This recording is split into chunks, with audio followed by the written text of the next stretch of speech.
There to Laurie Schwab with the New York Cosmos.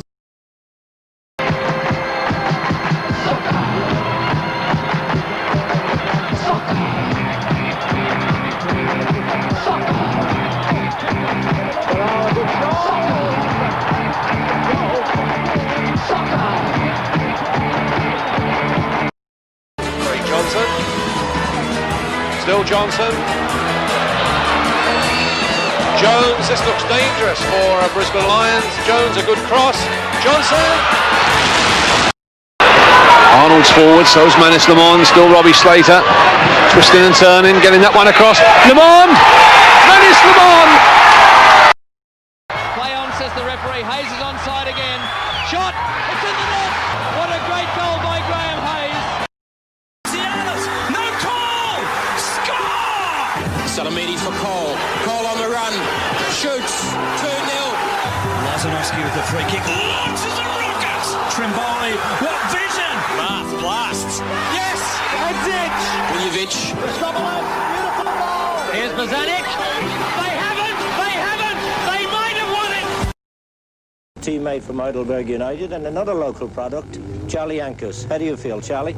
A bit nervous, but I think I'll get used to it and really put in 100%. I'm joined by former Joey Olyroo and professional footballer, born in Sydney, Andrew McDermott. Andrew, thank you for coming on the show and having a chat. My pleasure, George. I'm humbled that you reached out. Not often I get asked to talk about what I used to do. So, yeah, I'd love to talk about the old days of football in the 90s. No, who doesn't want to talk about football? I mean, let's face it, that's our favourite subject, and it's basically, what we're here to do, whether it's in a pub or a coffee shop or in a lounge room or wherever, behind the fence at the ground. If you've played the game and you love the game, you just want to find someone else who'll either listen to you or talk to you. So this is why we have these chats. Just another excuse to talk soccer, and if you're recording it, you get away with the misses and you can put it under work. So take us back right to the start. So you were a Sydney boy, born and bred in Sydney? Yeah, I was born and bred in Western Sydney, Chipping Norton. So I got that upbringing of working class. You had to go out and you played on the street and you played with your mates. Yep.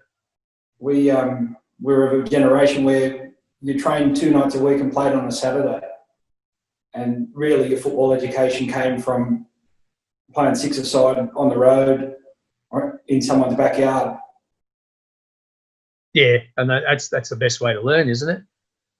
And I think it's what's been lost with the current generation, and that's a society issue more so than kids wanting to go out and play, I think. Society's just changed.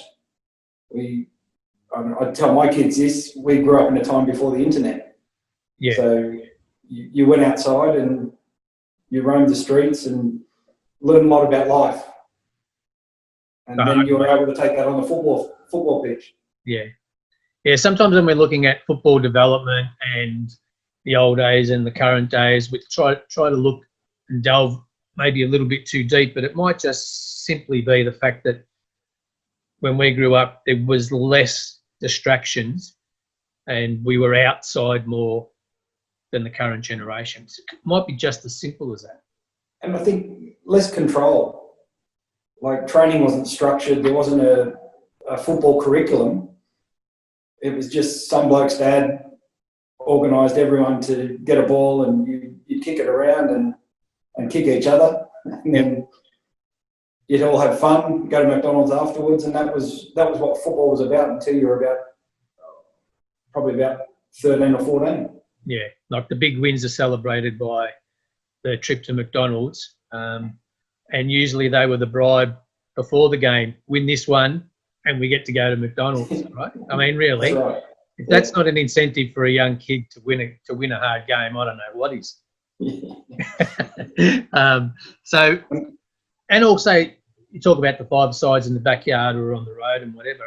There's a little bit of the survival of the fittest, where you learn to get better at the game because your only way of getting a touch or scoring a goal or being involved is improving. Otherwise, even on the street, the system will find you out. If you're no good, you're not going to play soccer anymore with the kids playing soccer because you just don't get a touch. So you're either going to improve and join in and be part of it, or you're going to go and ride your BMX or go and do something else. That's exactly right. And there was no gifts either. No. So if you got kicked and fouled, there was no referee. And if you sat there crying, the game still went on. So you just learnt that you had to survive. Yeah. So times have changed, haven't they, considerably? Yeah. We'll get to that, and we'll see if we can solve all of Australia's soccer problems in about an hour and a half. It's pretty easy. No one else has had a crack at it. We could be the first. We could be revolutionary here. We could sell this podcast or whatever, this video, and become the richest men in Australian soccer. So that's how easy it is. I'm quite optimistic about most things, but I'm tipping we probably will not. Okay, cool. Thanks for that vote of confidence. Let's go back now. So at what point did you... So was family an influence? Like mum and dad, were they soccer people as such? Not at all. My dad's Irish. He's from Dublin. He was just a worker. Mum was a school teacher from Bondi. And they got me playing football. Well, one of the neighbours got me playing football because I just like running around with his boys, and it gave me an outlet where I could run around in a more structured environment. But I was very fortunate with my parents because they had no preconceived ideas about. And something that always stuck in my memory, and I've carried that to this day with my kids, is that Ray Richards, the old Socceroo that went to 74, he was at Southern Districts in Marconi at the time as I was growing up. And he pulled my old man when I was about 11 or 12 and said, "Oh, the boy has to come and play here at Marconi, otherwise he'll never make it." And my dad used to just stand by the sideline smoking cigarettes, just watching the game and driving me to and from. And he said, "Ray, if the boy's good enough, he'll make it. Doesn't matter where he plays. And he's not coming to play for Marconi." And that was the end of the conversation. Really? Like, you know, at the time I was just playing at Mount Pritchard. It was a local team. There was no, like they weren't in the youth league or anything like that. And this would have been a step up into youth league and feed it to the NSL back then. But yeah, Dad's view was the kid's just playing to play with his mates, and school's more important. And yeah, that was it. End of the conversation. So Ray's best shot at salesmanship failed. He spent his cookies on the wrong bloke, didn't he? He did. He did come in. So what happened? You just stayed where you were and stuck with your mates? Yeah, I just stayed with my mates. I was very fortunate. There was when I was 13 at Mount Pritchard, I was playing under 19s for the under 19s team there, and the coach was an old Scottish guy, Vic Dalgleish, and he knew someone at Soccer New South Wales or whatever they were called then, and said, "You've got to come and look at this boy to play in the state team," because that was for the national identification tournament. And from there, I got into the state side, and then just followed on from that, and getting in shop windows, if you like. Yeah. Okay. So Vic was one of the first Joey's coaches, wasn't he? Like the young Joey's, I think. And he may have been. And this is something that if I look back at some of the regrets that I have, was that I was ignorant to the history of the game. And when I talk about the guys that I got to play with as a professional, it's astounding that 3 of them played in the '86 World Cup game for England against Argentina, and I just knew them as just blokes I played with. Yeah, just teammates, just friends. Yeah, that's it. Okay, all right. So you started to get some recognition, and obviously, which would have led to some representation teams, playing in some state teams or some regional teams. How did it work in New South Wales at that time? Was there It was the state team, and then you went and played the nationals. Okay. Against the other states, and then it wasn't until under 15s, and from there they picked a pseudo under 16 side for what were the Joeys, the under 17. Yeah. And then I can't remember if we had qualifiers for that beforehand, but then it was on to the Institute of Sport in Canberra. Okay, so you did go to the Institute? Yep. Yeah. Okay. So you're under 17 squad. I'll just throw some names up at you. It's obviously yourself, Dragan Nastevski, Bor Bilokovic, Andy Vargas, Joey Tricarico, Hayden Fox. So they were some of your peers in that under 17 team, right? Yes, I were. Yeah. And how many of those would have been at the RAS at the time as well? Or probably the most of them? Most of them. So out of that under 17 side, I think there would have been maybe half a dozen of us had been in that Joey side. Yeah. Okay. So how old were you? So you're 15, 16 when you're off. You went to and stayed at the AIS. Did you live there? Yeah. So I was 16. I went down there. Yeah. Our group was the group after the Dukes and Clint Bolton. Okay. They were in the age group before Robbie Ennis. And then, our group was like Foxy, Lucas Neal, Con Blatzis, Danny Milosevic. And then the group after us was like Brett Emerton and Vinnie Greller and that sort of. So that was our age group, if you like. Yeah. So who'd you work with there? Was Ron in charge when you got there? Yeah, Ron and Steve O'Connor. Steve O'Connor. So Gary Cole had gone by at this stage, Yeah. Okay. All right. So what's your recollections of one as a big move for a 16-year-old, move away from home into a kind of full-time environment? You know, you're supposed to be doing schooling. I'm tipping schooling wasn't a high priority at this point. It wasn't for most of the boys. I always had an inkling that I needed something else, and I found school easy as well, so that helped. But yeah, the emphasis on learning how to play football, and what 16-year-old doesn't just want to play football and play sport? And we were still learning like how to live as well and how to grow up as young men. And we were living away from home with really limited parental supervision. So you learn to grow up real quick as well, which I think was really important. So you reckon that was a positive as well, not a negative? It was, because we all wanted to make sure that we were doing the right thing, because we all wanted to play football. And in those days, it was to play football either in Italy or England. That was the ultimate. And the only way you could do that was to concentrate it. So you couldn't be going out every night. Although we may have tried once we were 18. I'm tipping you got some time out, plenty of time out.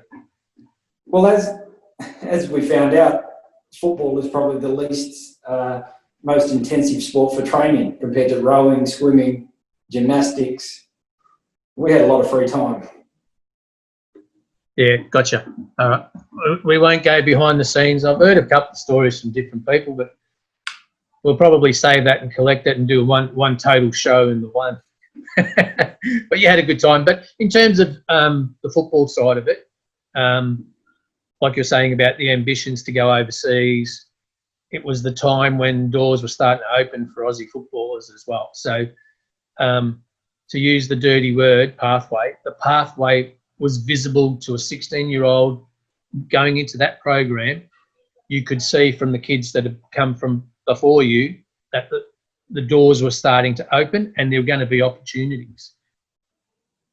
Yeah, so our goal at the Institute was to make the under-20 side, which were the Young Socceroos, but then for that age group, it was really focused on the 2000 Olympics. Yeah. So building from 1994 when we were there to, like, it was 6 years out that we were really building for the Olympics. And that was the ultimate goal. And then where you ended up playing from there was going to be a bonus.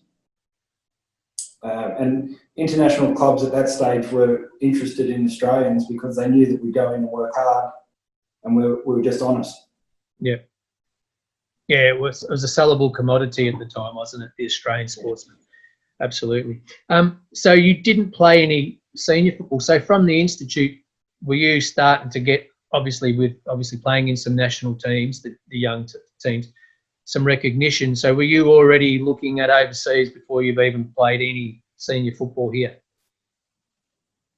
Yeah, I can't remember how it actually exactly transpired, because I'd finished school in the December before, and then it wasn't until the June of '95 that I went over on trial in England. I don't know if it may have happened really quick, but I was also fortunate I had an Irish passport. So that allowed me into the European community without being a foreigner. Yep. Because there was plenty of other better players than me, like more gifted players, if you like. But without the passport in those days, if you weren't in the top 3 wage earners or played 75% of your internationals, you couldn't get over. Yeah, there was some red tape to go through. Yeah. And also being 18, I could go. You didn't need any parent to go with you. Yeah. And, so that everything sort of just fell in line. So did you go on a host of trials, or did you go straight to QPR? How did it work out? Yeah, so Lucas, Neil and I went together. We jumped off a plane coming back from an institute tour to Argentina and Brazil, and we were home for a couple of days, and then we went straight to England and straight to QPR. And it was, you go there for a trial, and we didn't know if we were going to be there for a week, a month, or whatever it was. We didn't care. It was just all fun. Like 2 young blokes going over to the Premier League. But we've been watching these blokes on the TV for years, and then all of a sudden we had this opportunity, and we went to QPR, and for them it was good business because they were picking us up for next to nothing. And if we were going to make anything, they'd be able to sell us on in the future. And they just threw us straight in. They threw us into the first team training and first team within the first few days, which was, I've spoken to some of the other boys then that were in the youth team at the time. They were quite dirty about it. Well, they would be. Because they've been slagging it out for 2 and 3 years in the academy and coming through to the youth team, and then these 2 Aussie boys come over and getting the privilege of training with the first team. Yep. So who was the manager? Ray Wilkins? Was he in charge at the time? He was, yeah. Yeah, okay. So how did you go? Like initially, like being thrown into it, how far away were you from, the standard? For me, back then, it was about how you had to prove you were tough enough to be able to play. And I had the cliche training session with the first team, and I didn't know these guys because QPR weren't my team, and I was a Liverpool fan as a kid, and this big guy just lined me up in training and came through me, and I just dusted myself up, got off, but I thought, I'll fix you, mate, I'll show you. And I got an opportunity, and I did put him on the floor, and he got up fighting, and all of the other guys in the team were rolling around on the floor laughing, and this guy was Alan McDonald.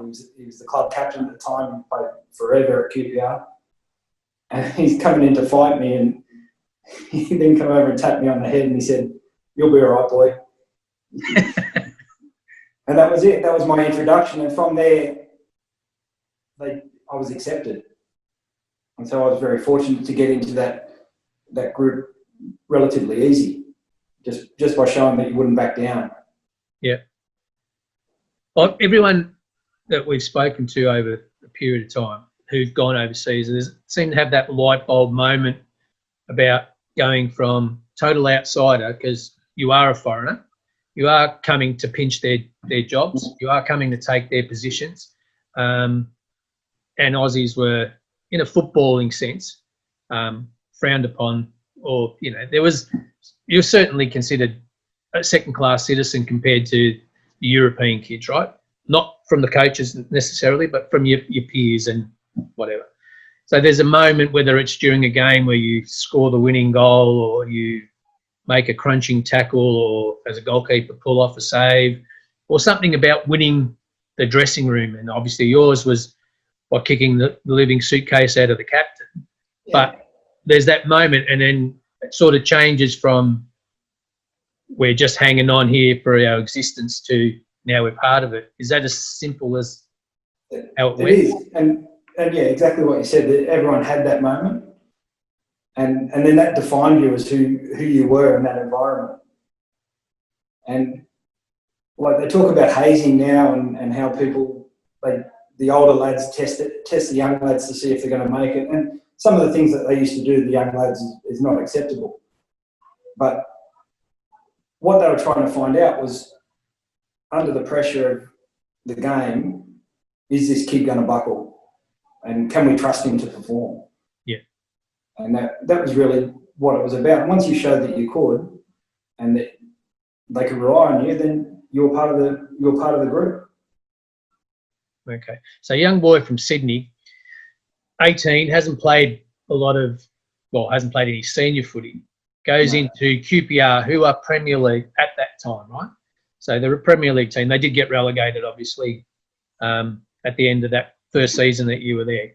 But just from the kid from Chipping Norton and growing up in the West, forget the footballing, not what you're supposed to tell me when I'm Les Murray and I turn up to interview you because you've made it into the Premier League.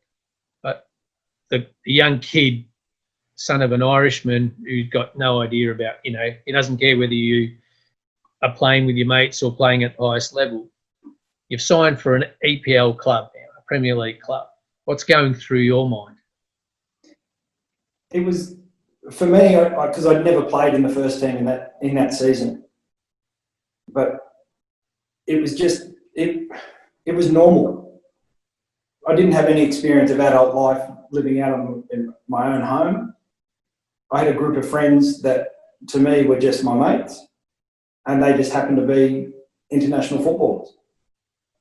So it's astounding to just feel that was normal, but that's just how it was. And at the time, as a young kid, you thought, well, they're my mates. No, that's obviously how everyone lives. So you just roll along with it. And back then, because the way that the reserve league was structured, I remember playing a reserve game, and Ned Zelic was there for a few months of that season as well.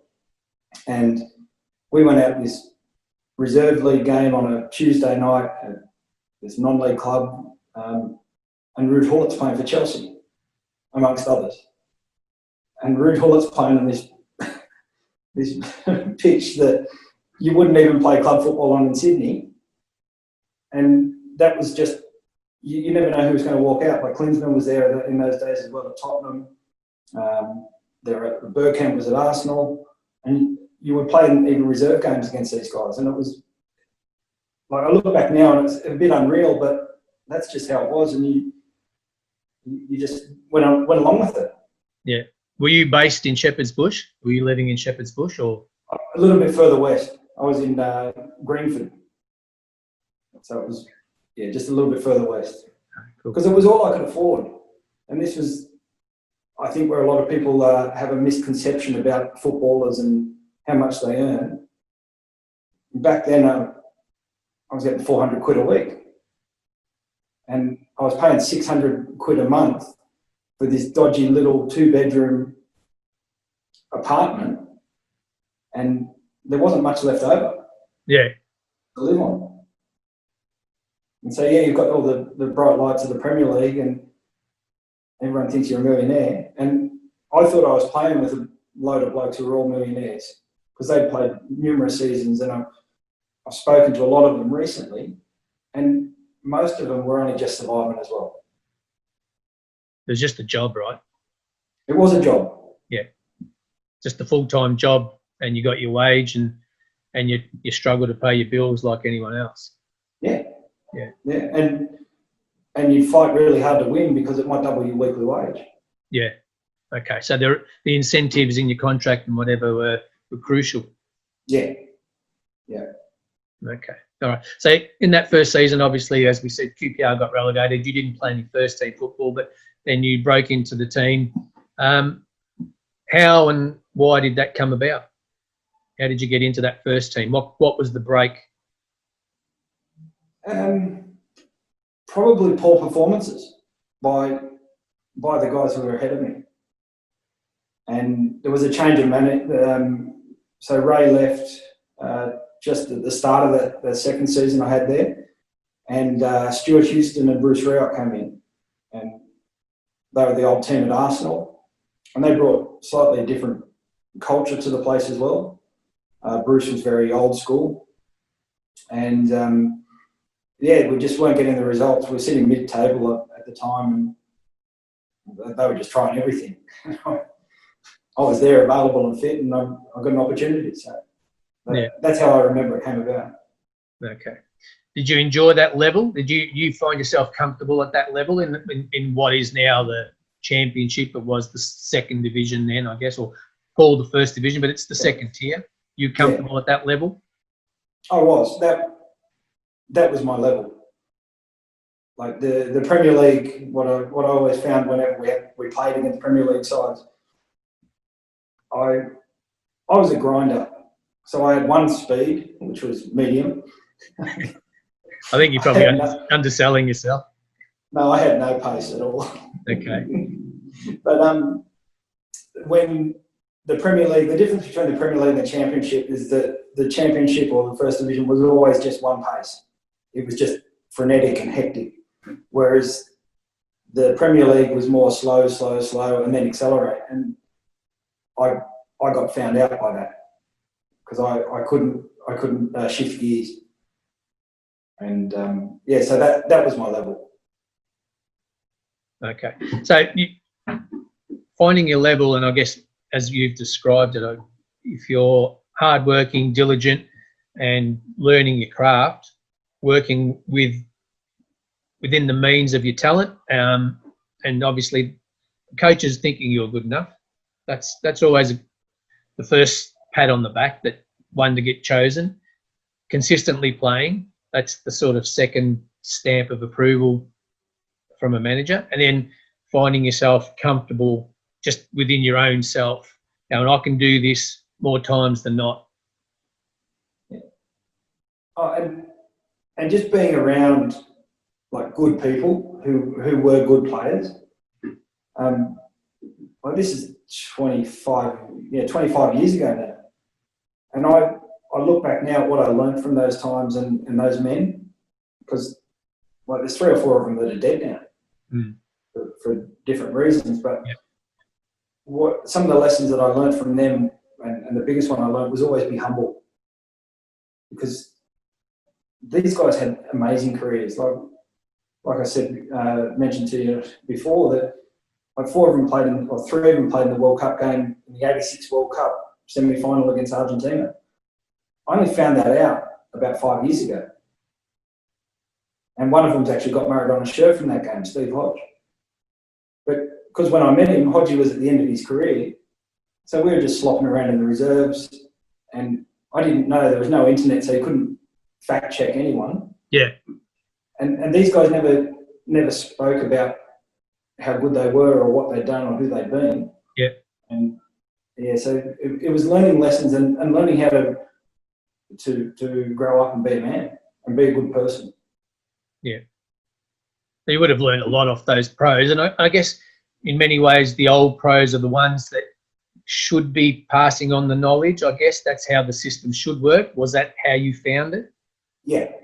Yeah, there was a real distinct hierarchy in all the change rooms I was in. And gradually as I went through my career, obviously I moved to that sort of elder statesman and trying to help the young guys through different challenges that you'd seen before. Yeah. Okay. All right. So you come across Ray Wilkins, who's obviously sadly passed away, but I mean, at his passing, I think it was clearly noticeable and universally recognised worldwide what a great human being he was, really, first and foremost. And then he was a sort of very, very good footballer as well. I think that's how it came across to me at the time when he passed away, which is probably, as a great footballer or a good footballer, if you're remembered as a better human being, you've left a legacy, I guess, and of more about who you are than what you did, I guess. But you had some other sensational players. I mean, you mentioned Hodge, but you played with one of the most entertaining players of that generation, Trevor Sinclair. Yeah. What was that like to share a field with Mr. Crazy Goals?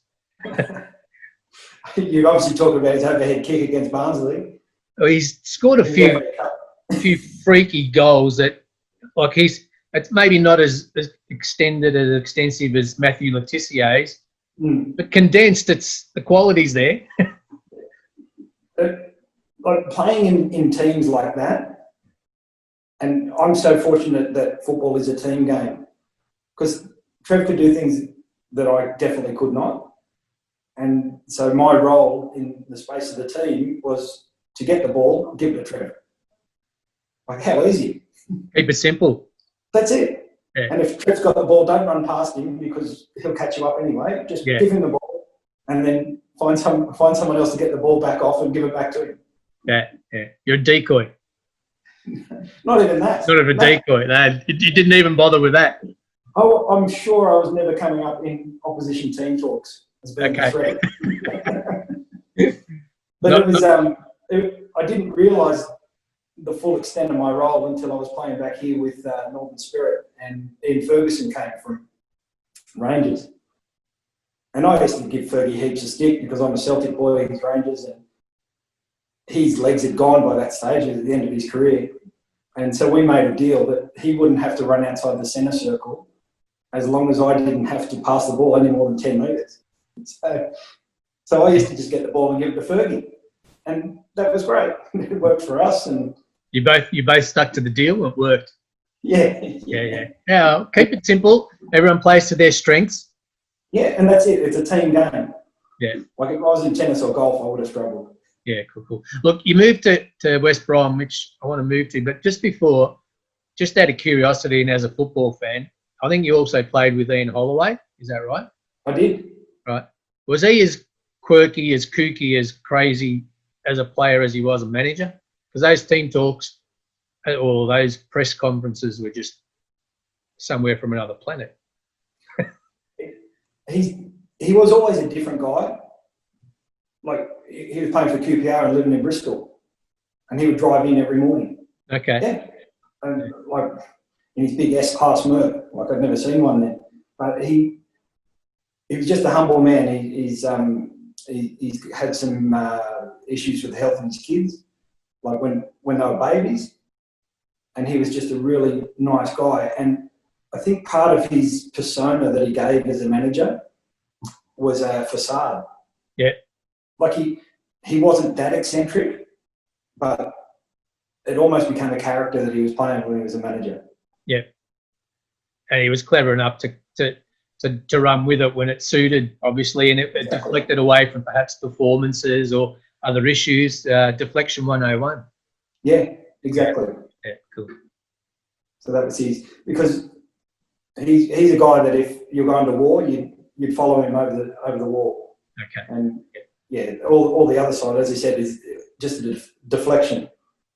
Good. No, that's good, because obviously we only see the snippets, and you see some of those after-match team talks, and you go, "What the hell?" But if you've been involved in the game, you'd imagine there's a part of it you think, well, it's either deflection or trying to cover for other deficiencies. And to be fair, when he was at Blackpool and they were flying, he was less eccentric. When the results started to go the other way, he became more eccentric, and I'm thinking, it's got to be deflection. This guy's pretty clever. Yeah, exactly. Cool. All right. So you moved to West Brom. Why and how did that come about? I wanted to play. So I was in and out. I only played 6 first-team games at QPR in the best part of 2 years. And I felt I was good enough, and I just wanted to play. And I had an agent at the time that was great for me. And I look back now and we played against West Brom. So QPR went up to West Brom, and I think we lost like 4-2 or something, but it could have been 8-8. Like, we hit the bar 4 or 5 times. And it was not too long after that it was actually the deadline day. And Ray Harford had come in at West Brom, and they were just above relegation, and he wanted to bring in his own people, and he signed me on deadline day for £400,000, which was like $1 million back then. And I was able to go up the road to Birmingham with my agent, and this is before we all had mobile phones.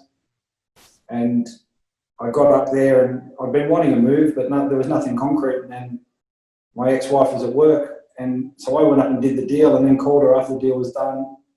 when we finally were able to get landlines and speak to each other and say, good news, we're moving to Birmingham. How did that go down? Well, I was able to triple my money overnight, so there was no question about whether it was going to be happening.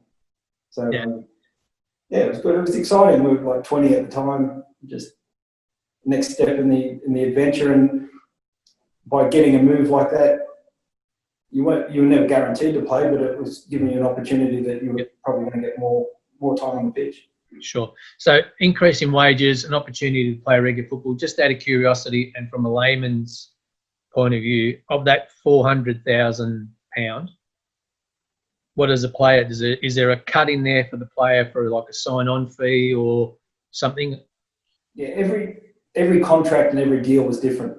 Everyone had personal parts of their contract, but so my contract at Queen's Park Rangers said that any sale up to £500,000, I get 5%. Anything like 500 to $1 million or above, I get 10%, which I thought was awesome. Except you didn't get that sale. The figure came just under. Yeah, so I got 5% of the 400. Yeah. Okay. Well, that's good. Yeah, I look at all the contracts that I ever signed. I was happy to sign all of them. And then years down the line, you think, oh, should I have done this? Should I have done that? But at the time, it was the best that you could do. Yeah. But as a young footballer, first and foremost, I mean, the money's great, but you want to play, don't you? Tell me if I'm wrong, but don't you want to play more than earn a lot of money at that point when you're young and naive? I would have played for nothing. Because like your mates that you'd left behind back at home, they're watching all this unfold on the TV and you're there. And you do that for nothing as a young kid. Yeah. And what the money does is what you mentioned before. For me, it was corrupting in the sense that it took my love and passion for the game away from me because it did become a job. I had a mortgage, I had a family to look after. So it wasn't then about the fun of playing.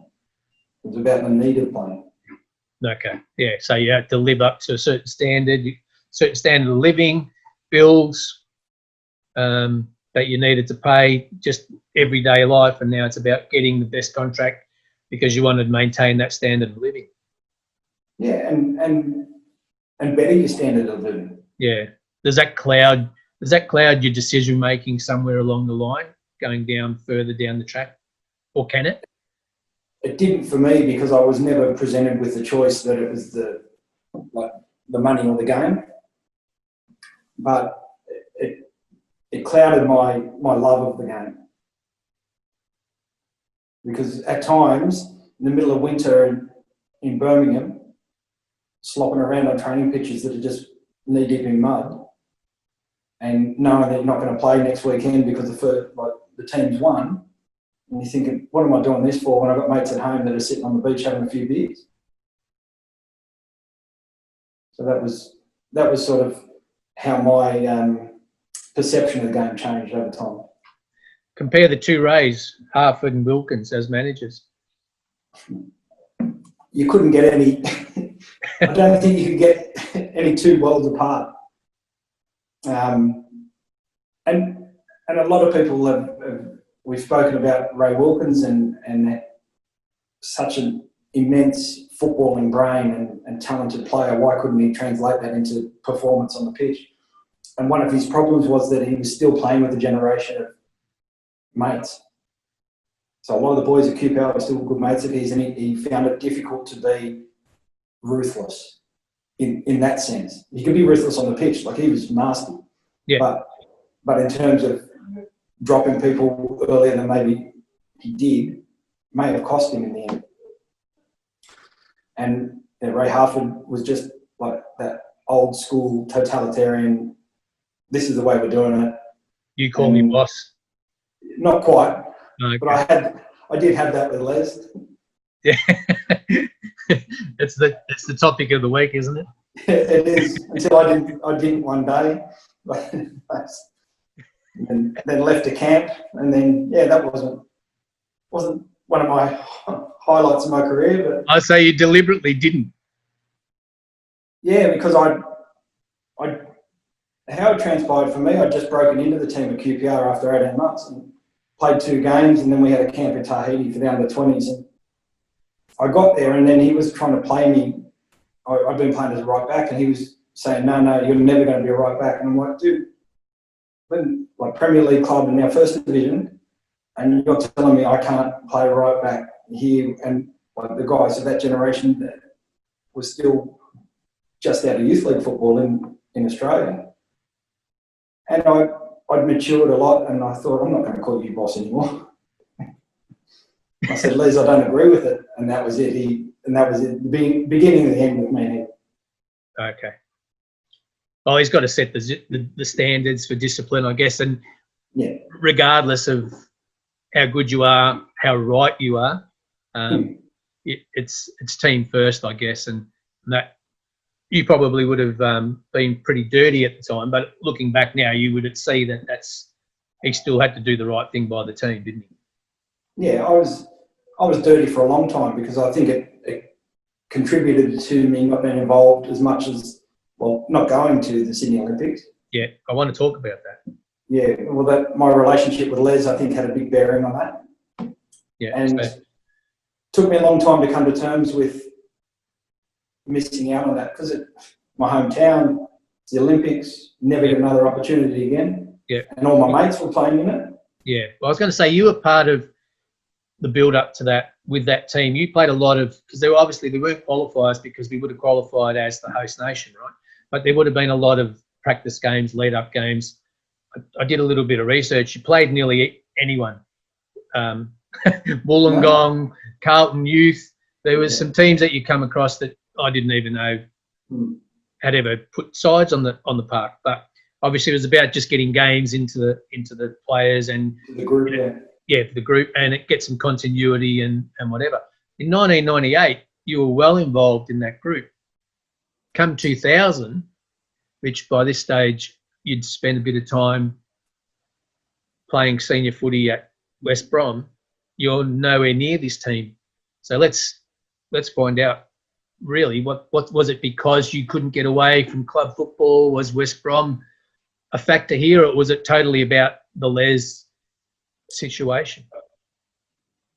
The only involvement I had in that group was in 98, in June of 98, and there was 2 games against New Zealand and back here, and I was actually getting married to my ex-wife late in June, because if you're not a footballer if you don't get married in June. Yeah. And it's the off season, and it was the World Cup. The World Cup was on at that time, wasn't it, as well? That's right. So we'd finished our season early May. I'd had a few weeks end of season party time, and then I got a fax came through to West Brom to say, like, they want you to come and play in this 2 games against New Zealand. And I was in no shape at all, and I came back and I sat on the bench for both games and played like 20 minutes or so, and that was it. But for many years, not playing in the Olympics, I was, it's because of Les, because of this, because of that. But with the benefit of hindsight, the reality is I just wasn't good enough. And I look at the players who were in that side, and they're some of the greatest we'll ever see in Australia, in my opinion. And that's ultimately why I never got there. We had Emma, we had Lucas. We had a great group, and unfortunately, they should have done more. Yeah. But back in those days, I remember I didn't even watch the Olympics. I was so dirty on it. But yeah, it's good to be able to look back now and be honest enough and say that I just wasn't good enough. At what point did you come to that realisation, though? Because clearly at the time, it didn't feel that way. Oh, probably only 3 or 4 years ago. So well into probably 13 years after I finished playing. Yeah. Makes a big difference, though, to how you look back on it now, doesn't it? Yeah. Yeah.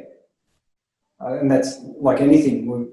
And because I do talk with a lot of young athletes now about their journey through their sport and out of their sport. And the one thing that I try to help them with and understand is that this short time in their young lives is going to be that. It's going to be short, and they're going to live a lot of life afterwards. So try and get at peace with everything that you do as soon as possible. Otherwise, you'll be miserable, or you'll suffer other mental illnesses.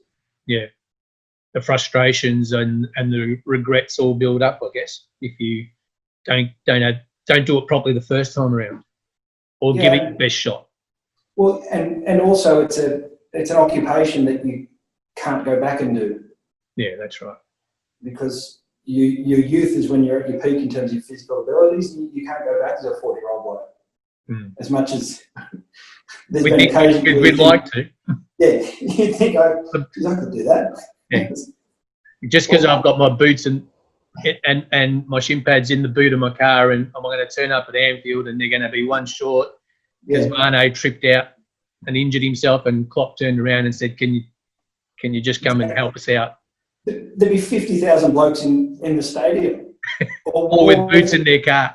They're full kit on as well. They're ready to go on. And they've all had that one dream, right? That same dream. And that's right. As a young footballer, because as I said, all your mates are doing it, so you don't really appreciate it. But you are actually living most young kids' dreams. Like, I got to play with a guy at West Brom, Lee Hughes, and Hughesy had a turbulent life post football, and I haven't spoken to him since we parted ways at West Brom. But he was just a kid that used to stand on the terrace, that literally got the call up, "Bring your boots, son, you're coming to play," and he got to play in his home ground and scored. I don't know if he scored 100 goals, he might have scored hundreds of goals for the club. And just seeing that excitement, and he embodied the whole fan that was the English fan at that time. Yeah, and I think he was on the radar for Liverpool for a long time, wasn't he? Yeah. I mean, a lot of big clubs, but Liverpool really had him in their sights. But for whatever reason, I think he was considered to be that kind of just slightly loose character that perhaps untrustable in the heat of week in, week out to produce. He was reckless. Yeah. And but this is the thing, the way he grew up, and that was his social upbringing. Yeah. And this is where I think, as fans, we often don't give these kids enough credit for the maturity that they do show to get out on the pitch. Because it's not easy. And I've been a fan too of football and different sports, and got close enough to certain players from different countries, especially cricketers and the English ones. Yeah. And been able to have a bit of fun with them. But then I go home and I think, yeah, he's only a young kid. But that's part of the price of the game, I suppose. Yeah. While you're at West Brom, a couple of other Aussies were tracking all right. Sean Murphy and Jason Van Blerk. Yeah. How did that go for you personally, having a couple of Aussies in the club? Did it make a difference? Were you mates with them? Yeah, well, there were occasions in that season that out of the back four, all three of us were playing. Yep. And that was unusual that like three Aussies were all lined up together. But Jace, he was a different player altogether in terms of he'd been in Holland and done so much in the game, and Murph was just solid. So yeah, I wasn't any closer with them than I was with any other boys, and I wanted to embrace where I was living and be part of that culture as well. But yeah, having them there, at least they had some understanding of what it was like back home. Mm. But yeah, we were all just in it. You didn't have time to sort of reminisce and things like that. You're playing 2 or 3 games in a week. Yeah. It's you play, you go home, you rest, you come back, you train, you play. So it's all just a blur. Yeah. Just back to work, freshen up, back to work, freshen up, back to work. Okay, so you talk about embracing the culture of where you're playing and etc. So what's the difference? There's an obvious difference, but what did you see the difference between, say, London and Birmingham? And which one did you, now in hindsight, if you had to choose one to go back and live in, which one would you choose? I'd go back when, like I was living on the northeast side of Birmingham, almost on the green belt. So it was like a little village atmosphere, which was great at the time. So if I had to choose anywhere, I'd go back there, or I ended up moving and living up in Derby, and that was lovely too. London, it's just like a big city, just hectic. Yeah. And nice place to visit, but not a great place to live. Yeah, they're worlds apart. So it'd be interesting now that, like I said, with the benefit of hindsight, to be able to go live in a village or whatever and live that lifestyle, calm and relaxed, as opposed to the hustle and bustle of London, major city. Okay, so good time. You played a fair bit of football at West Brom, and then you had to move to Notts County, which was a couple of divisions lower, to the old third division. Again, I ask why, and how did that come about? We had, I don't know, we might have had half a dozen managers over the 3.5 years I was at West Brom, and Gary Megson had just come in, and yeah, I was a dead wood. He wanted to bring his own people, and that was it. Every time a new manager came in, new people got come and go. My contract was at an end. I played a handful of games that season, but I wasn't a regular. I was just a squad player, and he just pulled me in and said, "Look, obviously you're not going to play here next season, so if you want to get a move on, you can get a move on." And that was about March or April, so still sort of a month and a half to go. And then went on trial. I think I went on trial at Luton. I went to Saint Etienne in France. Yeah. That style, the French style, I couldn't survive in there. The boys were just too quick for me. And then came back to Notts County, and Jockey Scott was the manager at the time, and I played in a pre-season game and scored from right back. And so when we spoke on the Monday, he said, "You've put me in a terrible position.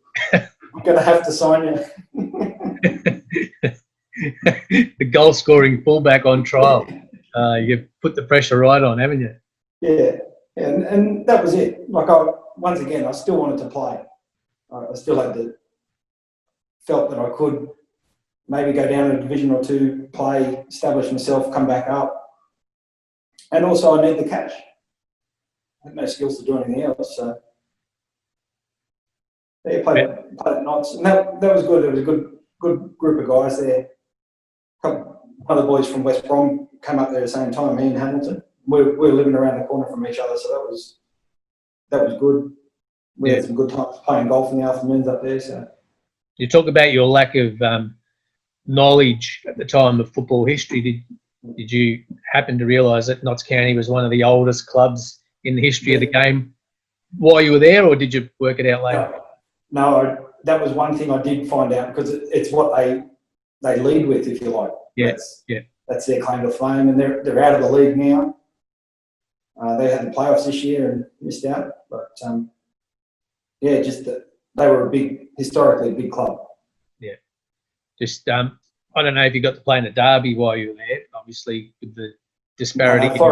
Forest were 2 divisions above us. It wasn't a cup game or anything. It wasn't a reserve league game that you could call a derby. You didn't quite manage one. No, I got a couple of derbies at West Brom Wolves. Yeah, they were good. Yeah, and well, you would have been suited to that kind of a game, though, wouldn't you? Yeah, 2 of the derbies. So at Wolves at the time, and this is how dominant.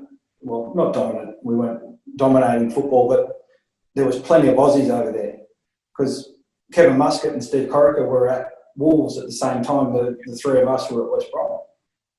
And yeah, I had a good scrap with Muskie in one of the derbies, and then I scored, and he should have been marking me as well. That's the piece. Yeah, it's great. Did he let you know? Of course, I let him know. And did he take it well? He and I, we always got on well, because we're the same designer player. He was probably more ruthless than I was, but we both knew we were doing a job. And it's fantastic to see that he's succeeded as a manager now. Yeah, no, look, the last few interviews I've done, his name's come up in just conversation and passing, and not through any prompting of my own, but the guests have really, pumped up his leadership skills and value that he brings, that even from a young age was clear and apparent. And like I said, nothing to do with my prompting, it's just come up in the conversation. So, people love to hate him, and he's happy to play the villain. I'm sure he loves it, much like Ian Holloway is happy to play the eccentric Ian Holloway. Kevin's comfortable with being the villain, but there's a method to the madness, right? Different to Holly. Yeah. Muskie's not playing the character. That's just him. Oh, you don't reckon there's any character in there? Not at all. That's just him. He's just a nasty bloke, you reckon? He'll fight you for anything. Yeah. Well, I guess that's how you win. Right, that's it. It's the only way to win. Yeah. It's a great attribute to have. Yeah. And it goes back to what we were talking about, that Aussie talent and the Aussie attributes that the teams from Europe were looking for back in the early 90s and through the 90s. At that time, that thing that you just can't put your finger on, but we had it on tap in our players, and it seems to have drifted away. But we'll get back to that. Well, before I forget, then like that group, because that's who you're associated with. When you trained, that's how you trained. Yeah. So it sort of then becomes, that's just the new normal for people. So, and I'm not involved in the game now, so I don't know how things are. But if you're not fighting like that in training, you can't bring that to the field. And so that was just how it was in that generation. Like you look at others like Craig Foster, just tough guys. Popper was tough. Like they were all, and the strikers as well, like the Dukes. You didn't mess with anyone. Yeah. Well, you trained how you wanted to play, and generally the successful teams very rarely didn't train well, and very rarely didn't kick each other at training, and very rarely weren't competitive at training, or else they wouldn't have been successful. I mean, I think you don't have to be a professional to have taken that from the game. Yeah. You can get that from Shoot magazine, really. That's still around? Yeah, it is. I think it is in some shape or form, but it's not as good as it was when we were kids. Well, there was no internet back in those days. Shoot was the internet, albeit 3 months late and coming on a boat, but it was the equivalent of the internet, and it was painting pictures and giving us colours that we would otherwise not be seeing. So yeah, absolutely. Crucial part. So Notts County, and then the big move home, right? So to the Northern Spirit. So it's a big step to be coming home, because you're still pretty young. How old were you when you came home? 2001, so 24.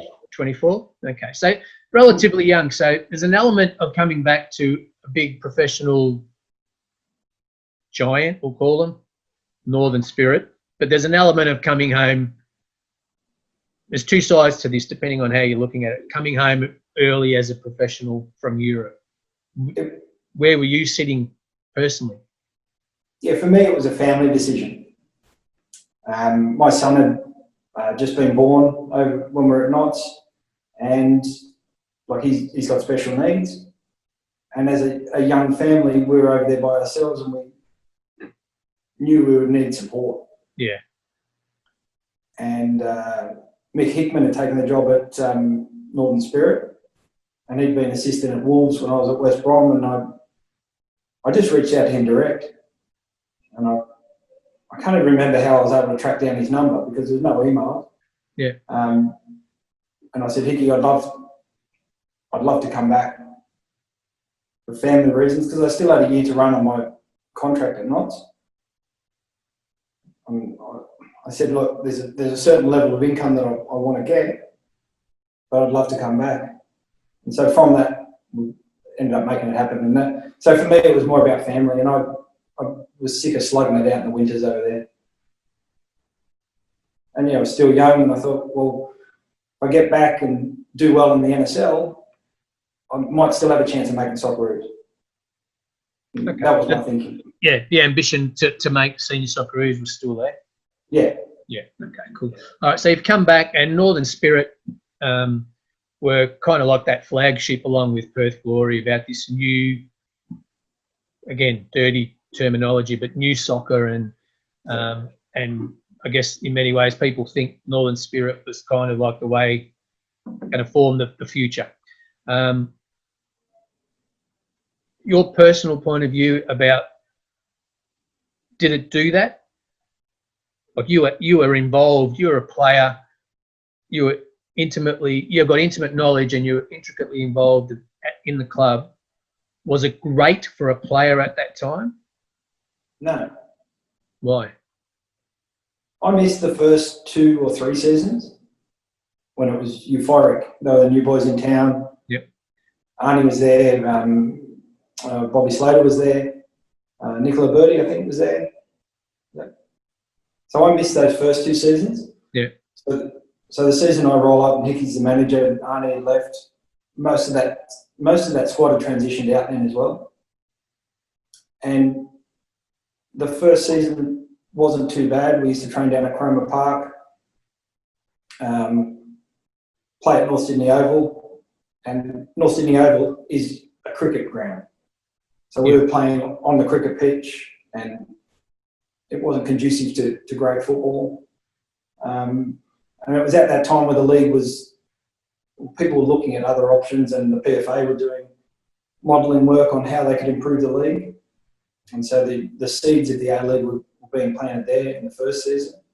And then as a player in the second season, we didn't get paid. So that at the time, Rangers were part of the setup as well. So they were one of the first European clubs to invest in Australian clubs, hoping to find the next diamond that they could bring over and sell. It's funny you say invest, but I don't know that I don't know if that part of it got across the board. I know they were owners or involved, and they were going to push players through, send youth players through, and for them, obviously they were looking to steal players. That would be more the case. But my recollection at that time is they paid all their bills. They made their contribution. Yeah. Antonio Gelanese was the other guy who was involved as the owner of the club, and that was a great experience for me as a person, in seeing how the impact of not being paid and people losing their jobs impacted on their families, and how supporting those people through that is so important. And like in these times now, with what we're going through with different shutdowns, and you guys down in Melbourne are just bleeding at the moment from the people I've spoken to. And in Sydney, it's not so bad, but the experience that I had in that time, and it all came to a head when at the end of that season, where we've been drip fed money, and Julian Watts, an English guy that was out here, he and I decided not to go on a pre-season trip. We said to the young boys, you go, you'll play, but we're not going unless we're paid. And that really brought things to a head, and that was the end of it for me. I never went back and played. So we talked about earlier, right, even though you were playing as a pro in the UK, but it was a job. So you get your wage, you go home, much like anyone else. You're not on any extravagant money like footballers are now. So you come back home, it's a lifestyle choice. You said your son was key in making the decision. You needed the support base from family, all good decisions, all smart decisions. And you turn up at a club that, for all intents and purposes, was going to be the future of Australian soccer. Okay, so you don't get paid, right, for I don't know what period of time, whether it was the whole season, I don't know. So throw me a figure of what, say, for instance, they would have owed you that they didn't pay you. How much? At the end of it, because Watts and I didn't go, we actually got all that money. Okay. So it was from the October to the Christmas of the season before, they were like 6 to 10 weeks behind in their pay, and they were sort of drip feeding. You get like half a week, and some of the boys were living in a house at Warriewood that the club was meant to be paying rent for, and they weren't paying the rent there, and the boys didn't even have money for groceries. So it wasn't a huge amount of money, but we were living week to week. Well, sorry. Most of the boys were living week to week. And you don't know if there's going to be a wage at the end of this 6, 7, 8 weeks or whatever. Yeah. And it was just a tough time. And that then really enhanced how jaded I was to the game. Because there was a time there that we'd have players meetings and said, why don't we just go out and just sit down on the pitch? And we never did that, and I was on the PFA board at the time, and so was Alex Tobin.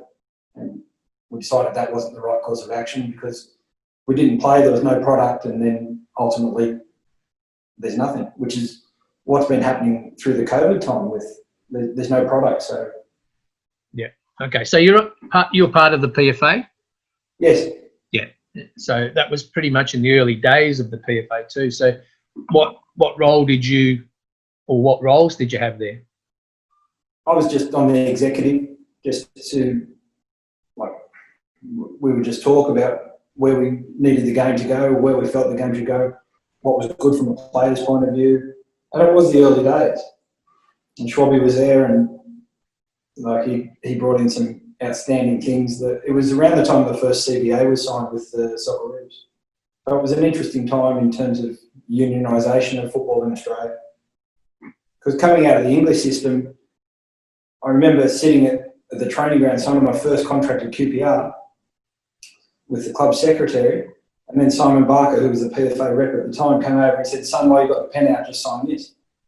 And I said, "Mate, what am I signing?" He said, "This is part of your union fees and your PFA membership." And he said, "Percentage of your money will go here and you'll get it when you're 35.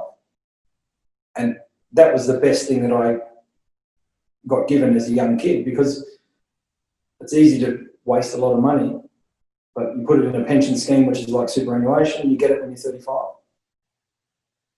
And so that really opened my eyes to the power of the union, because that, going back to that first season at QPR, that was the season when they were doing a new CBA agreement with the league, and the players weren't going to get any of the TV rights, and that was when Sky had first made a big deal.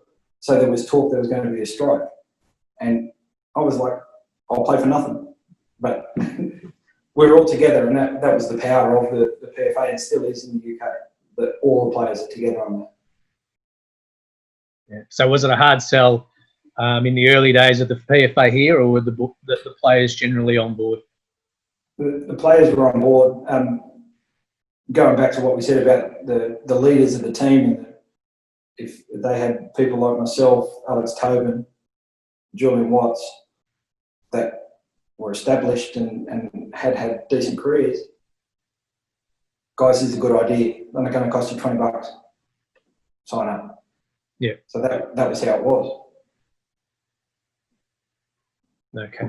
All right. So Northern Spirit comes to a grinding halt, doesn't it? Yeah. Kills the whole idea of coming back, and the idea perhaps of having a good season in the NSL or a good couple of seasons and going back overseas. I mean, I think you did go back to Dunfermline, is that right? You went to Scotland for a short stint. Why so short? Why was it so short-lived? Well, a lot like Northern Spirit, they were in a financial mess. Yeah. To the point that they let UEFA pay them a few bucks to put down a plastic pitch. And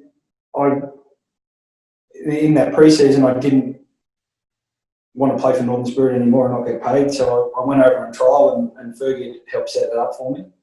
And at the time, they didn't have any space, like in terms of what they could, like in their budget, bring the players in. So they said, go home and wait. And once we offload one or two, you'll be able to come in. So I did. I didn't play from June till October.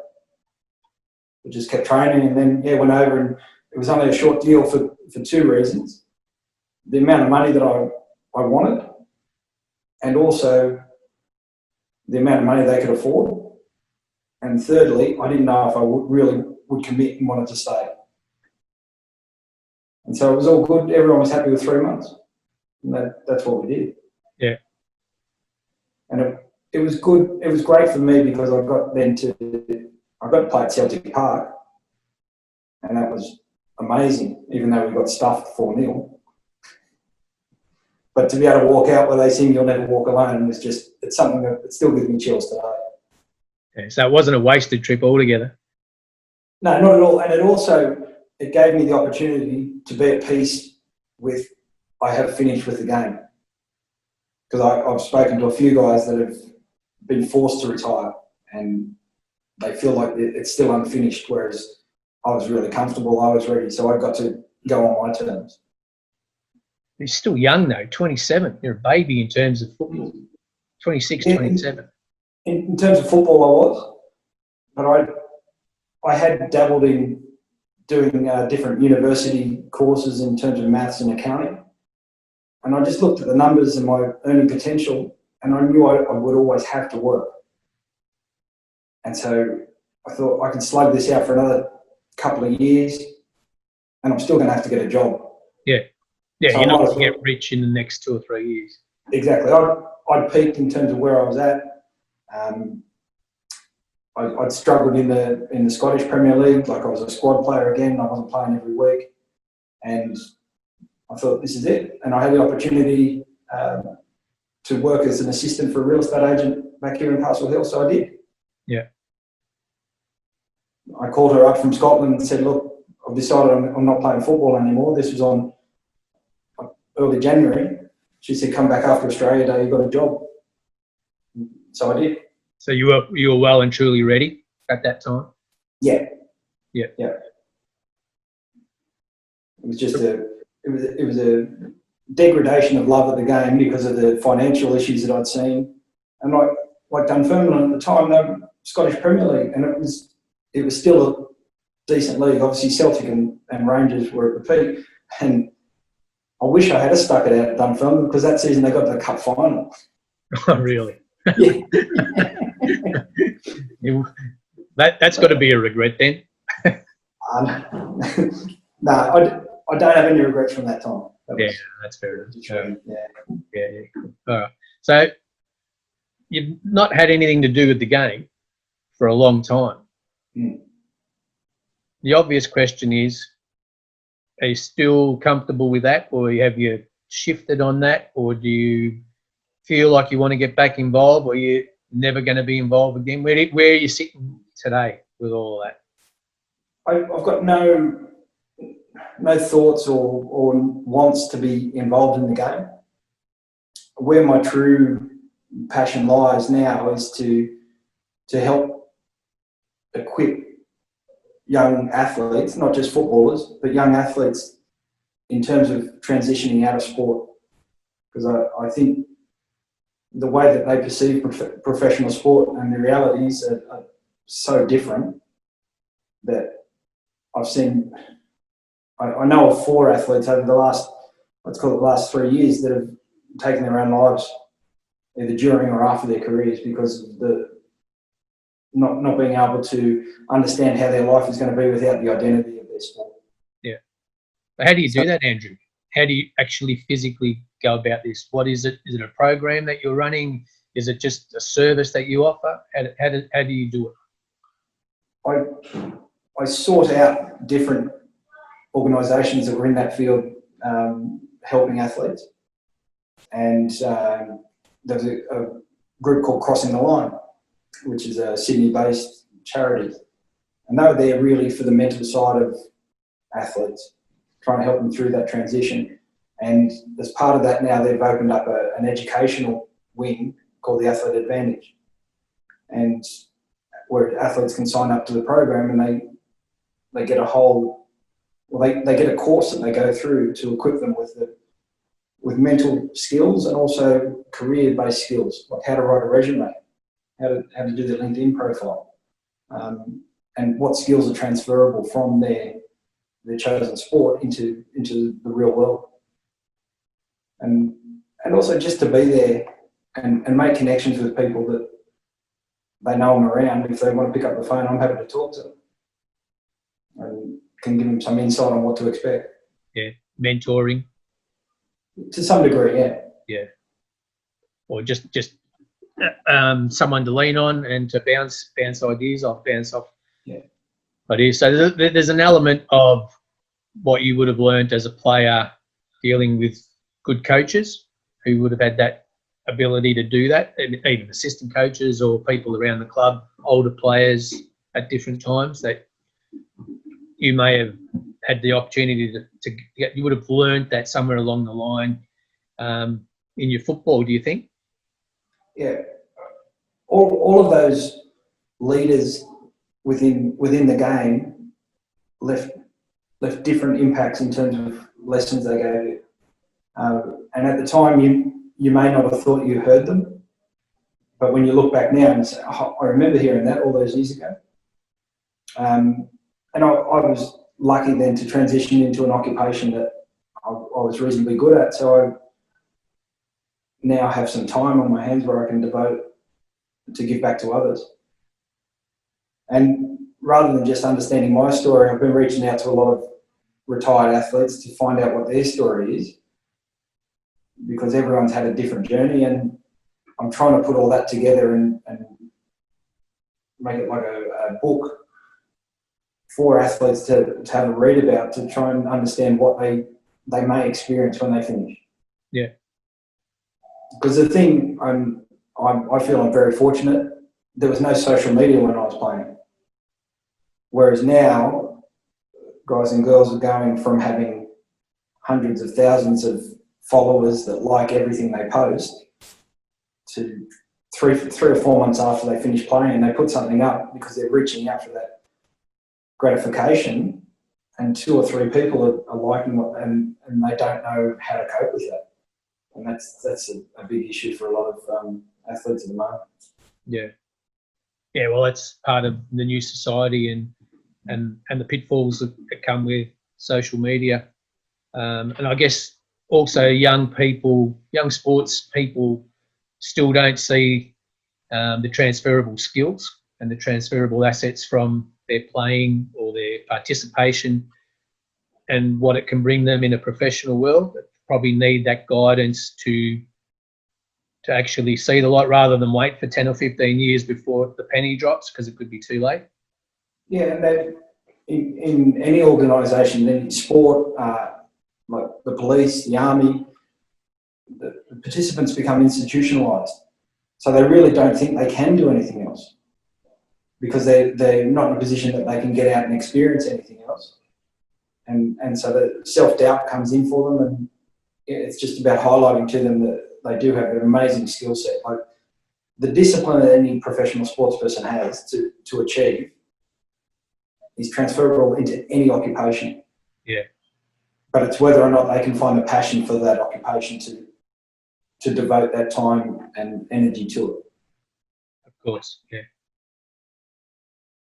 Yeah, bringing the transferable skills over and making good use of them. That's the key, isn't it? Yeah, exactly. Yeah, exactly. All right. Well, I'm glad that you're, in a position where work and business allows you to then obviously help out others and give them an opportunity, or opportunities, or just even to get to see what the opportunities that are there in front of them makes a big difference. How satisfying is that for you from a personal point of view? Yeah, I think everyone needs some kind of purpose. And yeah, that's something that I get a lot of joy out of. To be able to see these people come out safely, it brings me a lot of joy and satisfaction that I've done a little bit of good in the world. Cool. All right. I really enjoyed the chat. I'm just going to throw a few word associations and a couple of last questions just to tie it all up. I'm going to be speaking to a mate of yours, hopefully in the not too distant future. I'm going to give you a chance to have a crack at him, or tell me a little bit about him, Mark Robertson. Robbo was what I would say, he was like me. He was a grafter. and he went over, he battled and fought, and I love watching from a distance what he's achieving himself now, but also what his kids are up to. And yeah, he's just a good Aussie bloke. Very good. Just going to finish up with a little bit more word association, just to, like I said, tidy it all up. Did you end up running into Steve Nicol when you're at West Brom? And being a Liverpool fan, surely that must have been a highlight. Well, there must have been some fun to that. Somebody's obviously told you my story. But no, I'm a Liverpool fan, and I'm just piecing it all together. Yeah, he came on loan, and I knew Stevie was coming in, and I fangirled over him as soon as he came in. I said, Stevie, mate, you were my hero as a kid. And he said, just go out and play, laddie.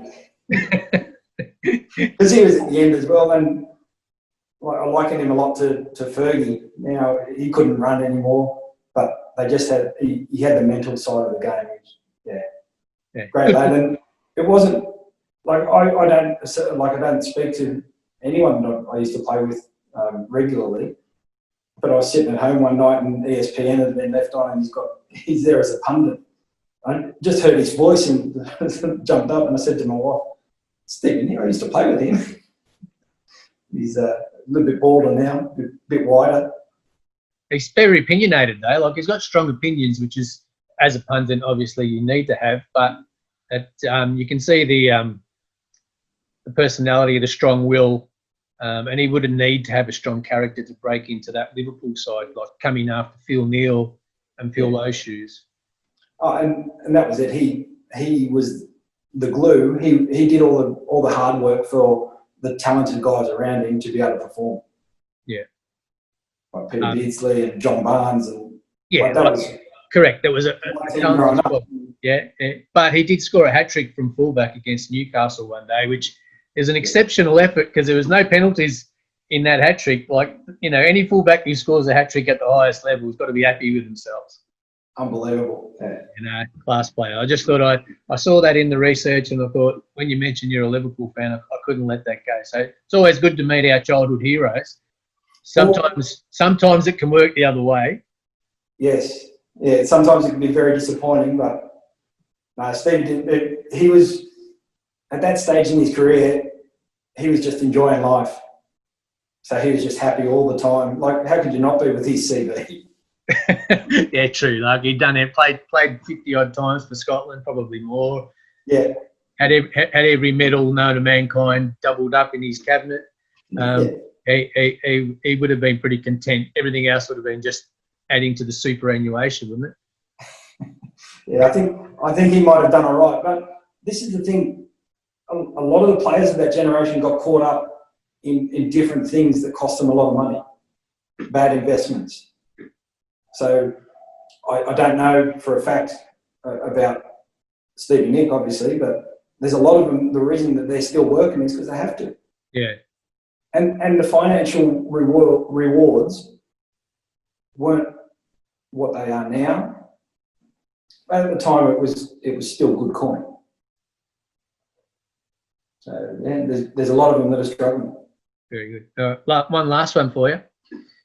What does Andrew McDermott today tell 16-year-old Andrew McDermott of 1980, whatever it was, 90, 92, 93, before he heads overseas? With all that's transpired since, what advice do you give young Andrew? Record more. Record more? Yeah. Yeah. Because there's games that I've played in, or even write down conversations that you've had with certain people. Because you look back now and you try to remember or retell the story, and it's gone. So try to slow down and take it all in. It's probably. It made me panic and check to make sure the record button's on this as well. That's what I do these days. Record more, and I have been known to forget to press the button. But we're cool. We're on record. Thank you, mate, for your time. I really do appreciate it. It's been a great story. expertly told by yourself, and you didn't go to town on anyone. No. You've spared a few, saving it for the book. That's good. I reckon that's a good idea because there's a book coming, I reckon. Yeah, and I wouldn't use any names in the book. That's the commitment I've given to all these athletes. I've been very humbled with how honest they've been with me. Yeah. From all different sports: cycling, rowing, shooting, golf, and I really appreciate you reaching out as well, because I've found this a lot of fun. And I've had other guys and girls come back to me and say, really, thank you for asking me about that, because no one ever asks anymore. Yeah. No, it's always good to look back over things and without any pressure of having to, produce a fact or whatever. It's just about, reminiscing, and it's good. Sometimes it reminds you of things you probably haven't thought about or had maybe forgotten about. So it's always good to look back. And for us, it's about the oral history and recording it, and putting another great soccer story into the vault, which is the important part of why I do this. But if it helps a young person, boy, girl, male, female, along the way who watches it and may reach out to you for assistance, or may gather, some information or just an insight that helps push them in the right direction, then, bonus for the actual recording. But it's always good to put these things on file and save them. But like I said, I do thank you again for your time. I do appreciate it. It's always good that you can find some time for me. Thank Greg Stock, as usual, who's helped me put a lot of get a lot of the network together. He's a good man, Stocky. Always good help. And I wish you all the best in future with the business, the mentoring, helping the athletes. And I look forward to reading this book when it finally gets out. Yeah, me too. It's been a pleasure, mate. No worries. And if anyone reaches out, share my details. Will do. There's no secrets. Too easy. Thanks for that. No worries, George. See you, pal. Take care.